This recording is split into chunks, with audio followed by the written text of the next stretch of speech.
پک مسلح بهترین آیق برای پشت بام. از چندین محصول ساخته شده.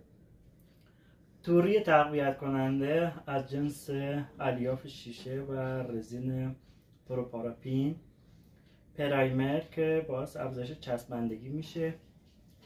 آیق دو جزئی که توری رو کامل پوشش میده و آیق دالاهو فلکس رنگی. اینجا رنگ توسیه، رنگای دیگه هم داره، سفید، اخرا، آبی، هر رنگی. این پک یه پک کامل برای بس آیق بندی پشت بام. ما یه روی قطع بتون زدیم که نماد پشت بام باشه. حالا همین محصول ما روی سرامیک پورسلان کار کردیم. چسبندگی فوق‌العاده قوی رو سطح سرامیک ایجاد کرده. و بگیم اگه پشت بام ترک برداره، آیا واقعا ترک بر میداره؟ ما اینو الان تست میزنیم. با چکش سرامیک رو میشکنیم. سرامیک شکست.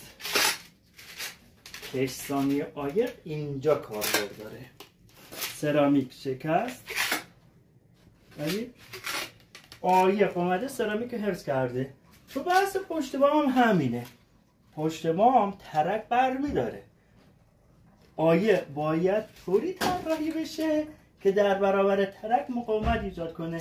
مهمترین موضوعی که توی این پک باعث شده که آیق خودشو نگه داره، کشتانی بالای محصولات دالاهو شیمی و دوم توری تقویت کننده ای که ما تو پک گذاشتیم. هم کشتانی و هم توری. از چند جا آیق سرامیک ترک برداشته. ببین سرامیک رو کامل نگه داشته. به این میگن کیفیت. هم چسبندگی قوی، دیگه 100 صیقلی تر از سرامیک پورسلان نداریم.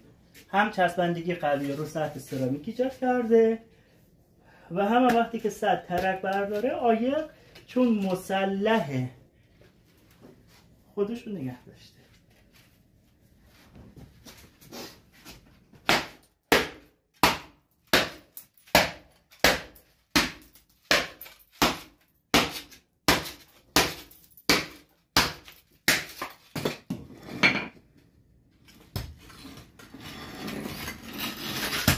کامل آیق نگه.